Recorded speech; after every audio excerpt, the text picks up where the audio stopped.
我帶大家嚟睇下由1997年入伙嘅萬豪居。呢度係由華夏地產同埋益新置業發展嘅別墅。我哋而家嚟睇下呢度實用面積2150尺嘅別墅。呢度客飯廳分明，呢邊可以擺個大電視，而隔離仲有一個客廁。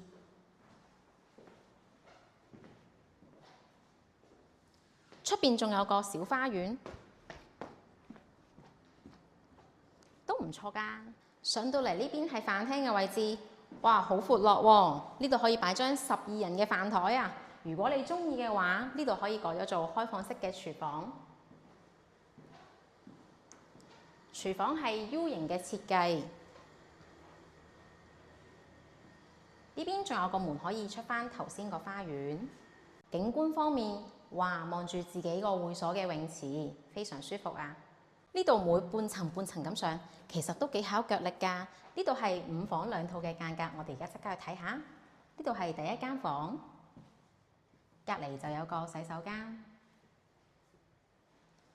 咦？呢度仲有個士多房喎。呢度係第2個套房，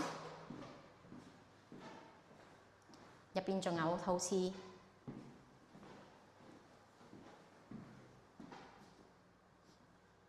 呢邊仲有個工人套房。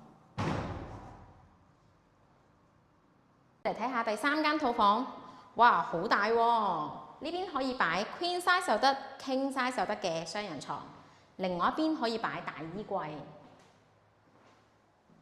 仲有套廁。如果你唔係好多人住嘅話，呢邊仲有2間客房，呢邊可以做書房，另一邊可以做你嘅衣帽間。